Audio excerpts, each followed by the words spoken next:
Nagarjunasagar dam భద్రతపై మరోసారి confusion నెలకొంది. తెలంగాణ ఫోర్స్ వెనక్కొచ్చింది. ఏపీ బెటాలియన్ కూడా వెళ్లిపోవాలని ఆదేశాలొచ్చాయి. అంతా కేంద్ర బలగాలు చూసుకుంటాయని అన్నారు. అంతలోనే ఏపీ భద్రతా బలగాలు తిరిగి డ్యాం మీదకొచ్చాయి.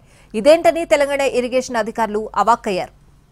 నాగార్జునసాగర్ డ్యాం భద్రత మరోసారి చర్చనీయాంశంగా మారింది.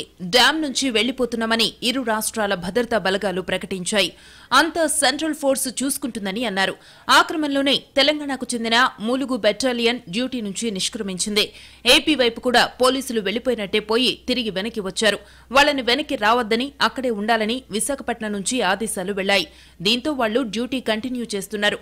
ఈ నిర్ణయాన్ని తెలంగాణ అధికారులు తీవ్రంగా వ్యతిరేకిస్తున్నారు.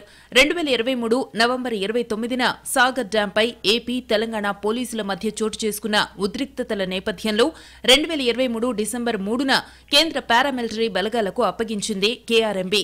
దీంతో ఏపీ వైపు డ్యాం ఎంట్రీతో పాటు 14వ నంబర్ గేటు నుంచి 26వ గేటు వరకు భద్రతను విశాఖపట్నం 234వ బెటాలియన్కు అప్పగించారు.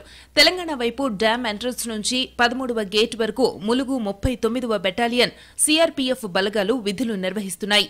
కేంద్ర బలగాలకు అదనంగా ఎస్పీఎఫ్ కూడా పహారా కాస్తోంది. అయితే గత కొద్ది రోజుల నుంచి సీఆర్పీఎఫ్ బలగాలు విధులు నిర్వర్తించే విషయంలో గందరగోళం నెలకొంది. తెలంగాణ వైపు విధులు నిర్వహిస్తున్న ములుగు బెటాలియన్నే వెనక్కి రమ్మని ఆదేశాలు అందాయి. ఏపీ వైపు ఉన్న సిబ్బందికి కూడా ఇటువంటి ఆదేశాలు వచ్చినట్టు సమాచారం. 2 బెటాలియన్లు తిరిగి వెళ్లేందుకు సిద్దం కాగా డ్యాం భద్రతను ఎస్పీఎఫ్ అధీనంలోకి తీసుకునేందుకు ఏర్పాట్లు కూడా చేసుకున్నారు. ఇంతలో ఏపీ సిబ్బంది మాత్రం రిటర్న్ వచ్చారు. ఈ నిర్ణయాన్ని తెలంగాణ అధికారులు తప్పుపడుతున్నారు. విభజన నిర్ణయాలను తొంగలో తొక్కినట్టే అనే అభిప్రాయాన్ని వ్యక్తం చేస్తున్నారు.